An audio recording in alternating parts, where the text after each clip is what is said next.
Welcome to the legal talk with Hardeep. ਦੋਸਤੋ, ਅੱਜ ਦੀ ਅਸੀਂ ਇਸ ਵੀਡੀਓ 'ਚ ਗੱਲ ਕਰਾਂਗੇ ਪੰਜਾਬ ਪੁਲਿਸ ਦੇ ਇੱਕ ਟੈਸਟ ਜਿਹਨੂੰ ਕਿ ਬੇਸਿਕ ਪ੍ਰੋਫੀਸ਼ੀਐਂਸੀ ਟੈਸਟ ਜਾਂ ਫਿਰ B1 ਟੈਸਟ ਵੀ ਕਿਹਾ ਜਾਂਦਾ ਹੈ।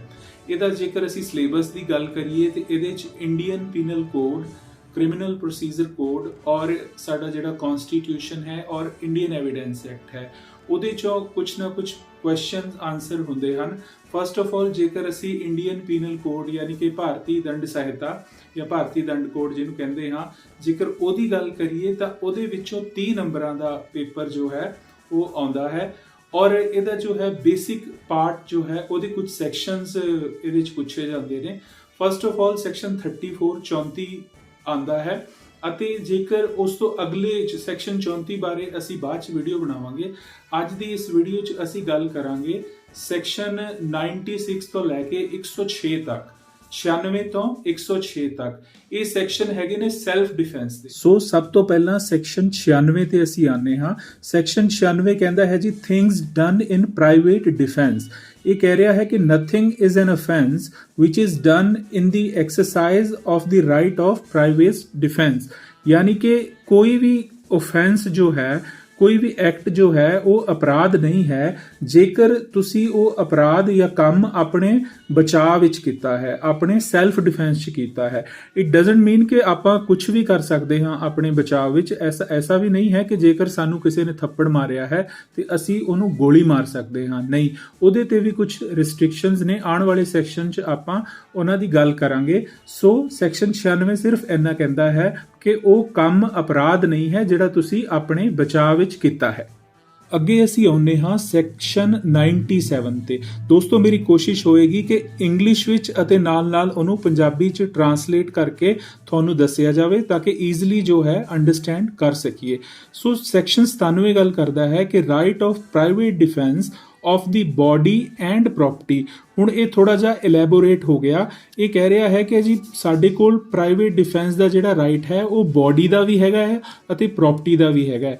ਇਹ ਕਹਿ ਰਿਹਾ ਕਿ every person has a right subject to the restrictions contained in section 99 ਕਿ ਹਰੇਕ ਬੰਦੇ ਕੋਲ ਰਾਈਟ ਹੈ ਪ੍ਰਾਈਵੇਟ ਡਿਫੈਂਸ ਦਾ, ਲੇਕਿਨ ਉਹਦੇ ਉੱਪਰ ਜਿਹੜੀ ਸੈਕਸ਼ਨ 99 ਹੈ ਅੱਗੇ ਆਏਗਾ ਸੈਕਸ਼ਨ 99 ਕੁਝ ਰਿਸਟ੍ਰਿਕਸ਼ਨਸ ਲਗਾਉਂਦਾ ਹੈ। ਉਹਨਾਂ ਰਿਸਟ੍ਰਿਕਸ਼ਨਸ ਦੇ accordingly first his on body, ਆਪਣੇ ਸਰੀਰ ਦੀ ਰੱਖਿਆ, and the body of any other person ਜਾਂ ਫਿਰ ਕਿਸੇ ਹੋਰ ਬੰਦੇ ਦੇ ਸਰੀਰ ਦੀ ਰੱਖਿਆ ਅਗੇਂਸਟ ਐਨੀ offense ਅਫੈਕਟਿੰਗ ਦੀ ਹਿਊਮਨ ਬੋਡੀ ਕਿ ਉਸ ਅਪਰਾਧ ਦੇ ਖਿਲਾਫ ਜਿਹੜਾ ਕਿ ਹਿਊਮਨ ਬੋਡੀ ਇਨਸਾਨੀ ਸਰੀਰ ਨੂੰ ਜੋ ਹੈ ਕੋਈ ਵੀ ਨੁਕਸਾਨ ਪਹੁੰਚਾਉਂਦਾ ਹੈ। ਸੈਕੰਡਲੀ ਇਹ ਗੱਲ ਕਰ ਰਿਹਾ ਹੈ ਕਿ ਦਾ ਪ੍ਰੋਪਰਟੀ ਵੈਦਰ ਮੂਵੇਬਲ ਔਰ ਇਮੂਵੇਬਲ ਕਿ ਉਸ ਪ੍ਰੋਪਰਟੀ ਤੇ ਵੀ ਜੋ ਹੈ ਤੁਸੀਂ ਉਸ ਪ੍ਰੋਪਰਟੀ ਨੂੰ ਵੀ ਡਿਫੈਂਡ ਕਰ ਸਕਦੇ ਹੋ, ਚਾਹੇ ਉਹ ਮੂਵੇਬਲ ਹੋਵੇ ਜਾਂ ਇਮੂਵੇਬਲ ਹੋਵੇ। ਮੂਵੇਬਲ ਤੋਂ ਭਾਵ ਉਹ ਪ੍ਰੋਪਰਟੀ ਜਿਹੜੀ ਕਿ ਹਿਲ ਜੁਲ ਸਕਦੀ ਹੈ। ਫੋਰ ਐਗਜ਼ਾਮਪਲ, ਜਿਹੜੀ ਸਾਡਾ ਕੋਈ ਸੋਨੇ ਦੀ ਆਈਟਮ ਹੈ ਜਾਂ ਕੁਝ ਹੋਰ ਐਸੀ ਚੀਜ਼ ਹੈ ਜਿਹੜੀ ਹਿਲ ਜੁਲ ਸਕਦੀ ਹੈ। Immovable means it can be your house, ਤੁਹਾਡਾ ਘਰ ਹੋ ਸਕਦਾ ਹੈ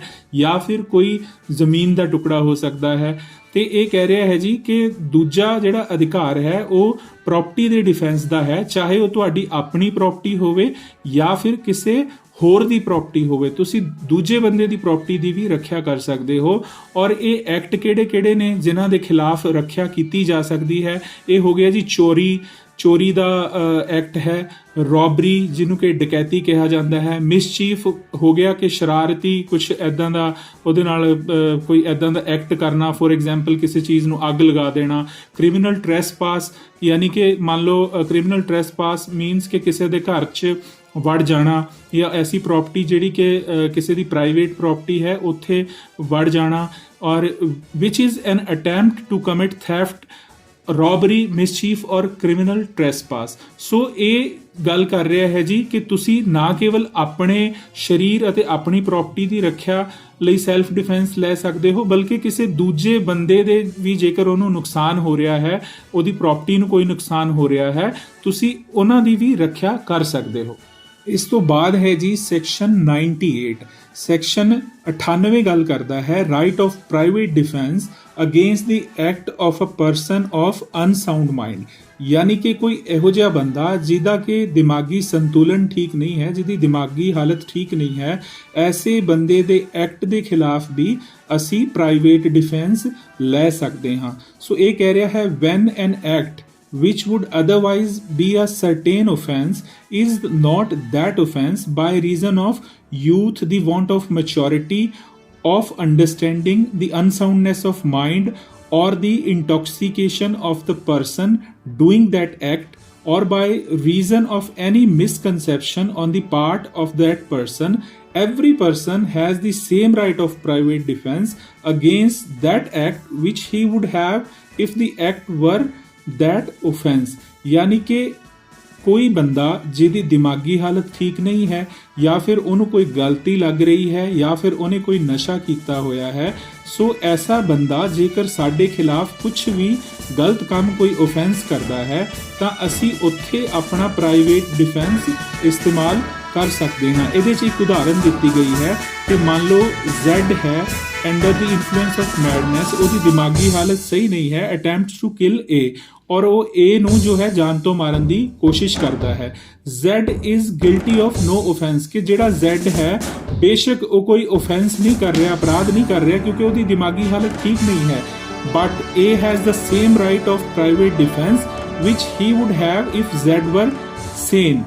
यानी कि ਜਿਹੜਾ A है ਉਹਦੇ ਕੋਲ ਉਸ ਪਾਗਲ ਬੰਦੇ ਦੇ ਖਿਲਾਫ ਵੀ ਉਹ ਸੈਲਫ ਡਿਫੈਂਸ ਦਾ ਅਧਿਕਾਰ ਬਿਲਕੁਲ ਬਣਿਆ ਹੋਇਆ ਹੈ, ਬੇਸ਼ੱਕ Z ਦੀ ਦਿਮਾਗੀ ਹਾਲਤ ਸਹੀ ਨਹੀਂ ਹੈ, ਉਹ ਉਸ ਪਾਗਲ ਬੰਦੇ ਤੋਂ ਆਪਣੇ ਆਪ ਨੂੰ ਬਚਾ ਸਕਦਾ ਹੈ। ਅੱਗੇ ਸੈਕਸ਼ਨ 99 ਗੱਲ ਕਰਦਾ ਹੈ ਕਿ act against which there is no right of private defence. ਯਾਨੀ ਕਿ ਉਹ ਕੰਮ ਜਿਨ੍ਹਾਂ ਦੇ ਅਗੇਂਸਟ ਤੁਹਾਡੇ ਕੋਲ ਜੋ ਹੈ ਪ੍ਰਾਈਵੇਟ ਡਿਫੈਂਸ ਦਾ ਰਾਈਟ ਨਹੀਂ ਹੈ ਕਿ ਤੁਸੀਂ ਆਪਣੇ ਆਪ ਨੂੰ ਬਚਾ ਨਹੀਂ ਸਕਦੇ। ਸੋ ਇਹ ਕਹਿ ਰਿਹਾ ਜੀ there is no right of private defence against an act which does not reasonably cause the apprehension of death or grievous hurt if done or attempted to be done by a public servant acting in good faith under the color of his office, though that act may not be strictly justifiable। यानी कि जेकर कोई public servant अपनी duty कर रहा है, for example कोई police officer है ਤੁਹਾਨੂੰ ਅਰੈਸਟ ਕਰਨ ਆ ਗਿਆ ਹੈ, ਸੋ ਤੁਹਾਨੂੰ ਇਹ ਨਹੀਂ ਲੱਗ ਰਿਹਾ ਕਿ ਵੀ ਉਹਦੇ ਅਰੈਸਟ ਕਰਨ ਨਾਲ ਜਾਂ ਉਹਦੇ ਉਸ ਕੰਮ ਨਾਲ ਤੁਹਾਡੀ ਮੌਤ ਹੋ ਜਾਏਗੀ ਜਾਂ ਤੁਹਾਨੂੰ ਬਹੁਤ ਸੀਰੀਅਸ ਜੋ ਹੈ ਕੋਈ ਸੱਟਾਂ ਲੱਗ ਜਾਣਗੀਆਂ ਜਿਹਨੂੰ ਕਿ ਗ੍ਰੀਵੀਅਸ ਹਰਟ ਕਿਹਾ ਗਿਆ ਹੈ, ਸੋ ਉਸ ਕੇਸ 'ਚ ਵੀ ਤੁਸੀਂ ਆਪਣੇ ਆਪ ਦਾ ਸੈਲਫ ਡਿਫੈਂਸ ਨਹੀਂ ਕਰ ਸਕਦੇ ਕਿ ਉਹ ਤੁਹਾਨੂੰ ਅਰੈਸਟ ਕਰਨ ਆਇਆ ਹੈ। ਹੀ is doing his duty under the colour of his office means ਕਿ ਉਹ ਆਪਣੀ ਡਿਊਟੀ ਕਰ ਰਿਹਾ ਹੈ ਤੇ ਤੁਸੀਂ ਉਹਨੂੰ ਜੋ ਹੈ ਉਸ ਵੇਲੇ ਤੁਸੀਂ ਆਪਣਾ ਪ੍ਰਾਈਵੇਟ ਡਿਫੈਂਸ ਕਹਿ ਕੇ ਉਹਨੂੰ ਰੋਕ ਨਹੀਂ ਸਕਦੇ ਜਾਂ ਉਹਦੇ ਨਾਲ ਹੱਥਾਪਾਈ ਨਹੀਂ ਕਰ ਸਕਦੇ।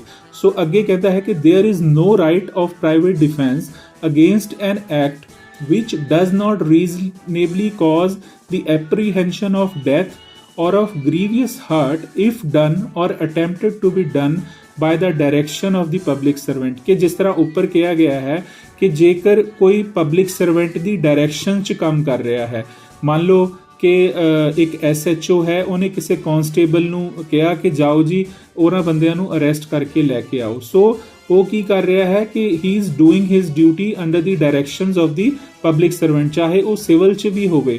ਸੋ ਇਟ ਮੀਨਸ ਕਿ ਉਹਨੂੰ ਡਾਇਰੈਕਸ਼ਨਸ ਮਿਲੀ ਹੈ ਤਾਂ ਉਹ ਆਇਆ ਹੈ ਅਰੈਸਟ ਕਰਨ। ਸੋ ਉੱਥੇ ਵੀ ਤੁਸੀਂ ਜੋ ਹੈ ਆਪਣਾ ਪ੍ਰਾਈਵੇਟ ਡਿਫੈਂਸ ਨਹੀਂ ਯੂਜ਼ ਕਰ ਸਕਦੇ ਅਨਲੈਸ ਕਿ ਤੁਹਾਨੂੰ ਲੱਗ ਰਿਹਾ ਹੈ ਕਿ ਵੀ ਮੇਰੀ ਮੌਤ ਹੋ ਜਾਏਗੀ ਜਾਂ ਮੈਨੂੰ ਬਹੁਤ ਗਹਿਰੀਆਂ ਸੱਟਾਂ ਇਸ ਕੰਮ ਨਾਲ ਲੱਗਣਗੀਆਂ।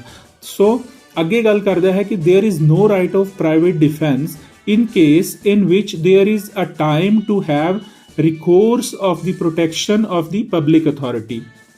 ਕਿ ਉਸ ਥਾਂ ਤੇ ਵੀ ਤੁਸੀਂ ਪ੍ਰਾਈਵੇਟ ਡਿਫੈਂਸ ਯਾਨੀ ਕਿ ਆਪਣੇ ਬਚਾਅ ਦਾ ਇਹ ਜਿਹੜਾ ਸੈਕਸ਼ਨ ਹੈ ਇਹਨੂੰ ਯੂਜ਼ ਨਹੀਂ ਕਰ ਸਕਦੇ ਇਹਨਾਂ ਸੈਕਸ਼ਨਸ ਨੂੰ, ਜਿੱਥੇ ਕਿ ਤੁਹਾਡੇ ਕੋਲ ਇੱਕ ਟਾਈਮ ਹੈ recourse to protection of the public authorities. ਮੰਨ ਲਓ ਦੋ ਬੰਦਿਆਂ ਦੀ ਲੜਾਈ ਹੋ ਗਈ ਔਰ ਲੜਾਈ ਹੋਣ ਤੋਂ ਬਾਅਦ ਉਹ ਦੋਨੋਂ ਆਪਣੇ ਆਪਣੇ ਘਰ ਚਲੇ ਗਏ। ਉਸ ਤੋਂ ਬਾਅਦ ਹੁਣ ਮੰਨ ਲਓ ਇੱਕ ਬੰਦੇ ਦੇ ਥੋੜਾ ਸੱਟ ਲੱਗ ਗਈ ਹੈ, ਸੋ ਹੁਣ ਉਹਦੇ ਕੋਲ ਟਾਈਮ ਹੈ ਕਿ ਉਹ ਜਾ ਕੇ ਪੁਲਿਸ ਸਟੇਸ਼ਨ ਰਿਪੋਰਟ ਲਿਖਵਾ ਸਕਦਾ ਹੈ।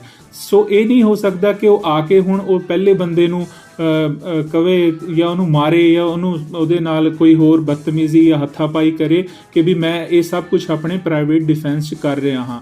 ਨਹੀਂ, ਉਹ ਇਸ ਤਰ੍ਹਾਂ ਨਹੀਂ ਕਰ ਸਕਦਾ, ਕਿਉਂਕਿ ਜਦੋਂ ਉਹਨਾਂ ਦੀ ਲੜਾਈ ਖਤਮ ਹੋ ਗਈ ਸੋ ਉਹਦੇ ਕੋਲ ਰਾਈਟ ਹੈ ਕਿ ਉਹ ਪੁਲਿਸ ਸਟੇਸ਼ਨ ਜਾ ਕੇ ਕੰਪਲੇਂਟ ਕਰ ਸਕਦਾ ਹੈ।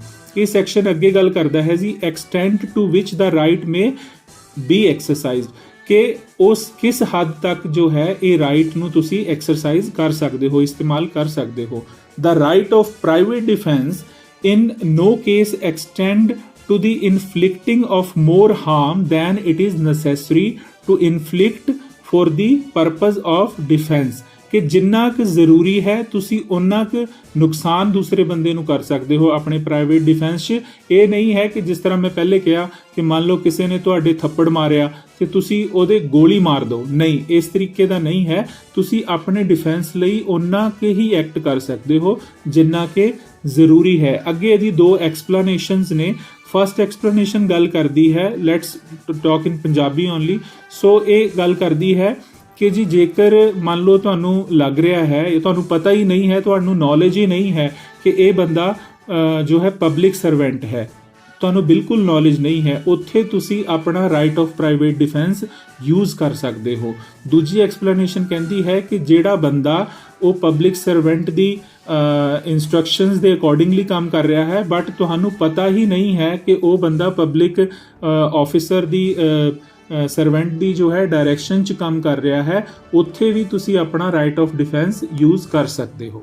ਇਸ ਤੋਂ ਬਾਅਦ ਸੈਕਸ਼ਨ 100 ਗੱਲ ਕਰ ਰਿਹਾ ਹੈ ਕਿ when the right of private defense of the body extend to causing death। ਇਹ ਬਹੁਤ ਹੀ ਮਹੱਤਵਪੂਰਨ ਸੈਕਸ਼ਨ ਹੈ।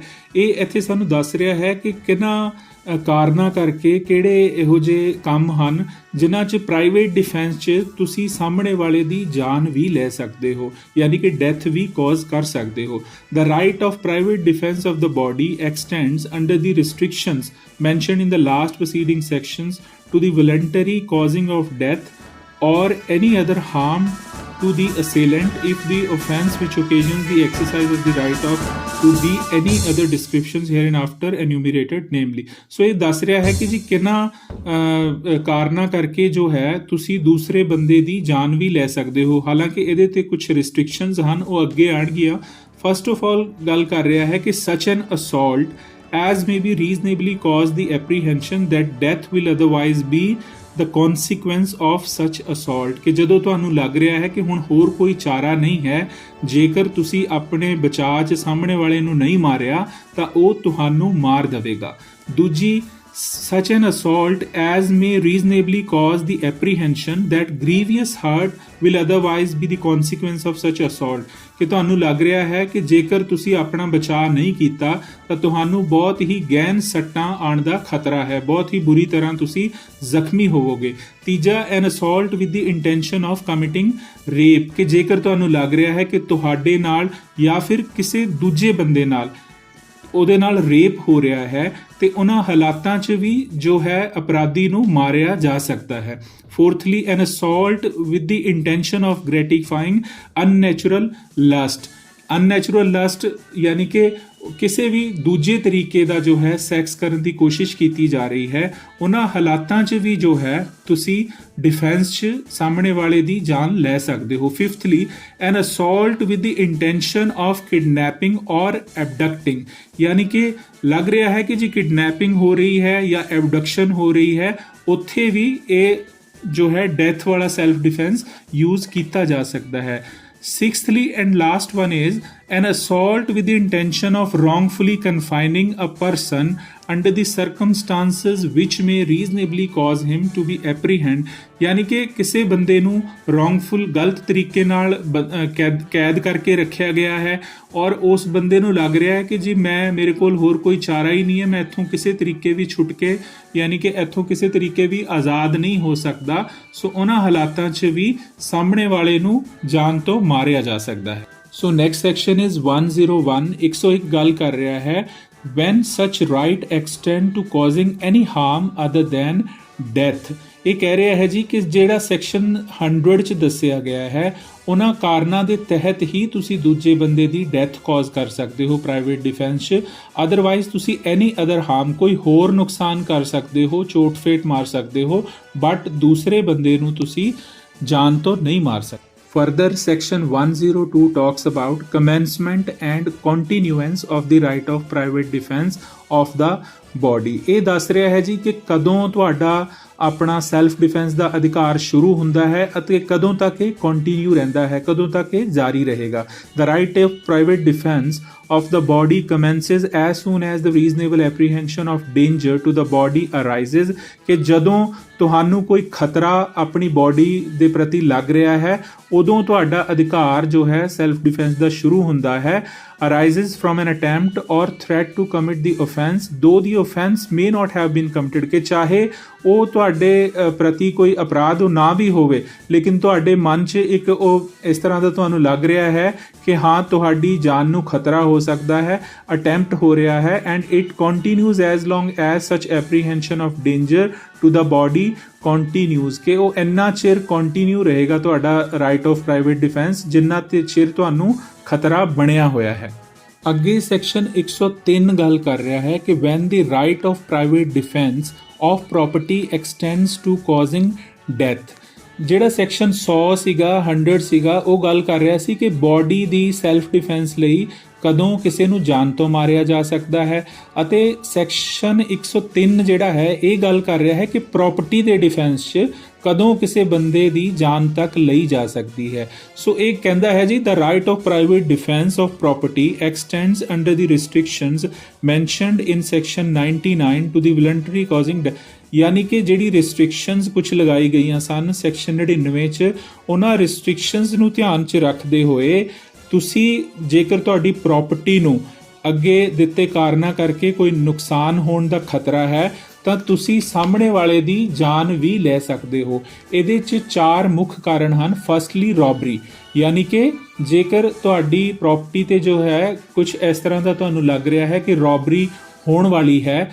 Secondly house breaking by night, ਯਾਨੀ ਕਿ ਰਾਤ ਨੂੰ ਕੋਈ ਕਿਸੇ ਦੇ ਘਰ ਵੜ ਗਿਆ, ਉਹਨਾਂ ਹਾਲਾਤਾਂ 'ਚ ਵੀ ਸਾਹਮਣੇ ਵਾਲੇ ਦੀ ਜਾਨ ਲਈ ਜਾ ਸਕਦੀ ਹੈ। Thirdly mischief by fire committed on any building tent or vessel which building, tent, vessel is used as a human dwelling or as a place of the custody of property।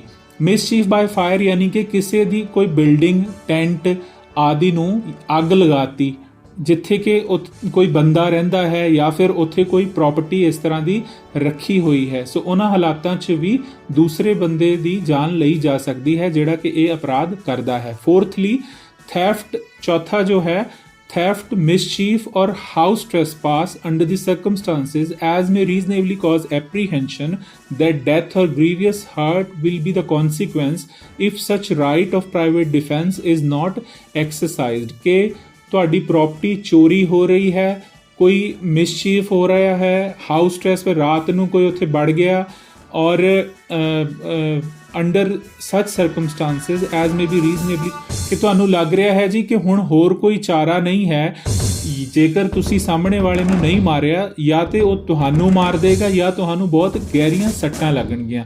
ਇਹਨਾਂ ਹਾਲਾਤਾਂ 'ਚ ਵੀ ਪ੍ਰਾਪਰਟੀ ਦੇ ਇਸ ਨੁਕਸਾਨ ਤੋਂ ਬਚਣ ਲਈ ਵੀ ਤੁਸੀਂ ਸਾਹਮਣੇ ਵਾਲੇ ਦੀ ਜਾਨ ਲੈ ਸਕਦੇ ਹੋ। ਇਸ ਤੋਂ ਬਾਅਦ ਸੈਕਸ਼ਨ 104 ਗੱਲ ਕਰਦਾ ਹੈ when such right extends to causing any harm other than death। ਇਹ ਕਹਿ ਰਿਹਾ ਹੈ ਕਿ ਜਿਹੜੇ ਉੱਪਰ 103 'ਚ ਦੱਸੇ ਗਏ ਹਨ ਕਾਰਨ, ਉਹਨਾਂ ਕਾਰਨਾਂ ਦੇ ਤਹਿਤ ਹੀ ਤੁਸੀਂ ਦੂਜੇ ਬੰਦੇ ਦੀ ਜਾਨ ਲੈ ਸਕਦੇ ਹੋ, ਅਦਰਵਾਈਜ਼ ਤੁਸੀਂ ਦੂਸਰੇ ਬੰਦੇ ਦੀ ਡੈਥ ਕਾਜ਼ ਨਹੀਂ ਕਰ ਸਕਦੇ। ਅਤੇ ਡੈਥ ਤੋਂ ਇਲਾਵਾ ਐਨੀ ਅਦਰ ਹਾਰਮ, ਕਿ ਕੋਈ ਵੀ ਹੋਰ ਸੱਟ ਫੇਟ ਤੁਸੀਂ ਉਹਨੂੰ ਮਾਰ ਸਕਦੇ ਹੋ।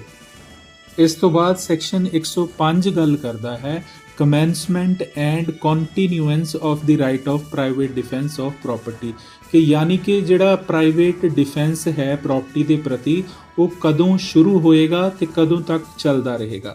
The right of private defense of property commences when a reasonable apprehension of the danger to the property commences, ਯਾਨੀ ਕਿ ਜਦੋਂ ਤੁਹਾਡੀ ਪ੍ਰਾਪਰਟੀ ਨੂੰ ਖਤਰਾ ਸ਼ੁਰੂ ਹੋ ਗਿਆ, ਤੁਹਾਡਾ ਪ੍ਰਾਈਵੇਟ ਡਿਫੈਂਸ ਦਾ ਰਾਈਟ ਜੋ ਹੈ ਪ੍ਰਾਪਰਟੀ ਲਈ ਉਦੋਂ ਸ਼ੁਰੂ ਹੋ ਜਾਏਗਾ।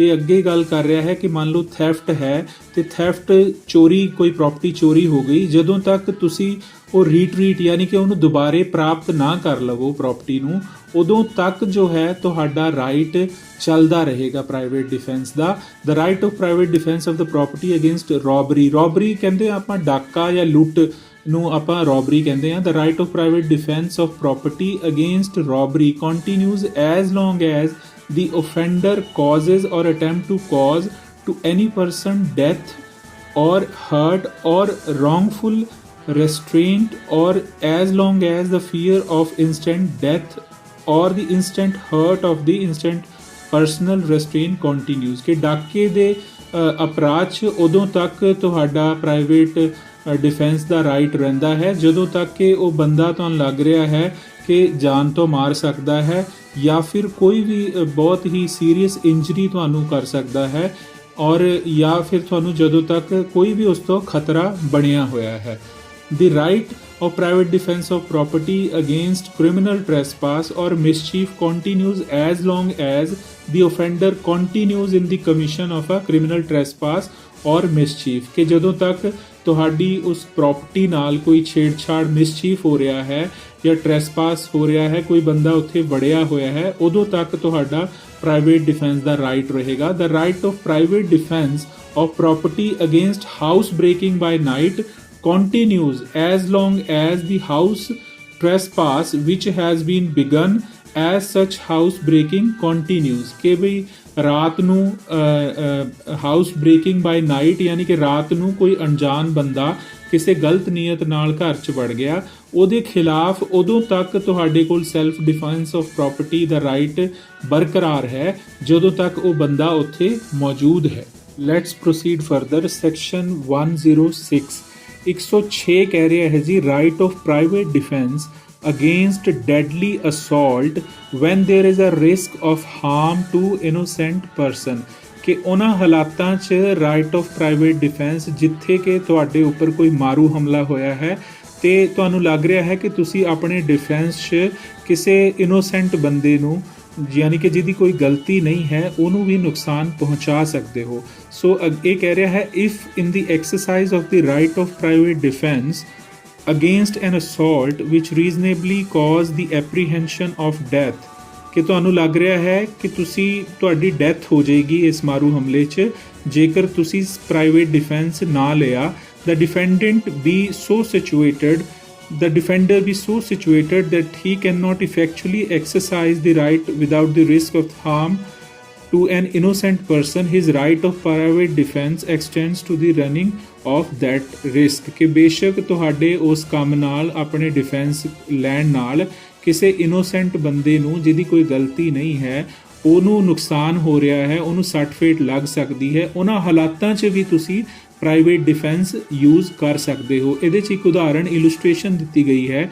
ਇਹ ਦੱਸ ਰਹੇ ਹਨ ਕਿ A is attacked by the mob who attempted to murder him, ਕਿ A ਦੇ ਉੱਪਰ ਇੱਕ ਹਮਲਾ ਹੋਇਆ ਇੱਕ ਮੌਬ ਯਾਨੀ ਕਿ ਭੀੜ ਦੁਆਰਾ, ਜਿਹਦੇ 'ਚ ਉਹਨੂੰ ਉਹਦਾ ਮਰਡਰ ਕਰਨ ਦੀ ਜੋ ਹੈ ਕੋਸ਼ਿਸ਼ ਕੀਤੀ ਜਾ ਰਹੀ ਹੈ। he cannot effectually exercise the right of private defense without firing on the mob, ਕਿ ਉਹਦੇ ਕੋਲ ਹੁਣ ਹੋਰ ਕੋਈ ਚਾਰਾ ਨਹੀਂ ਹੈ, ਉਹਦੇ ਕੋਲ ਆਪਣੀ ਡਿਫੈਂਸ 'ਚ ਸਿਰਫ ਔਰ ਸਿਰਫ ਉਹ ਜੋ ਹੈ ਮੌਬ ਤੇ ਭੀੜ ਤੇ ਗੋਲੀ ਚਲਾ ਸਕਦਾ ਹੈ।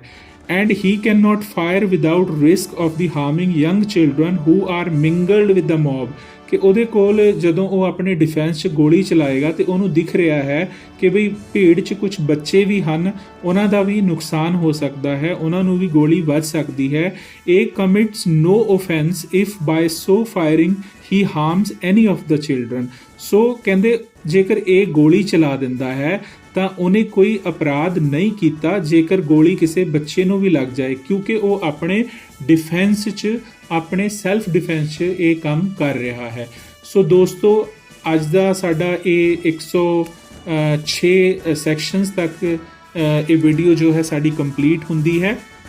ਔਰ ਜੇਕਰ ਹੋਰ ਚੰਗੀ ਤਰ੍ਹਾਂ ਤੁਸੀਂ ਇਹ ਪੇਪਰ ਅਟੈਂਪਟ ਕਰਨੇ ਹਨ ਸੋ ਆਈ ਵੁੱਡ ਸੁਜੈਸਟ ਕਿ ਜੇਕਰ ਪੁਰਾਣੇ ਪੇਪਰ ਜਿਹੜੇ ਹੋਏ ਹਨ ਤੁਸੀਂ ਉਹਨਾਂ ਨੂੰ ਦੇਖੋਗੇ, ਇੱਕ ਸੈਟ ਪੈਟਰਨ ਹੁੰਦਾ ਹੈ, ਹਮੇਸ਼ਾ ਉਸੇ ਤਰੀਕੇ ਦੇ ਕੁਐਸਚਨਸ ਆਉਂਦੇ ਨੇ। So if you would practise those papers, ਉਹ ਤੁਹਾਡੇ ਲਈ ਬਹੁਤ ਫਾਇਦੇਮੰਦ ਹੋਏਗਾ। ਸੋ ਅੱਜ ਦੀ ਇਹ ਵੀਡੀਓ ਅਸੀਂ ਇੱਥੇ ਹੀ ਸਮ ਅਪ ਕਰਦੇ ਹਾਂ ਅਤੇ ਬਾਕੀ ਦਾ ਸਿਲੇਬਸ ਅਸੀਂ ਆਉਣ ਵਾਲੀਆਂ ਆਪਣੀ ਵੀਡੀਓਜ਼ 'ਚ ਕਵਰ ਕਰਾਂਗੇ। ਤੇ ਵੀਡੀਓਜ਼ ਦੇਖਣ ਲਈ ਚੈਨਲ ਨੂੰ ਲਾਈਕ ਕਰੋ, ਸਬਸਕ੍ਰਾਈਬ ਕਰੋ ਅਤੇ ਬੈਲ ਆਈਕਨ ਦਬਾਓ ਤਾਂ ਕਿ ਅਗਲੀ ਵੀਡੀਓਜ਼ ਦਾ ਤੁਹਾਨੂੰ ਮੈਸੇਜ ਪਹੁੰਚ ਸਕੇ। Thank you.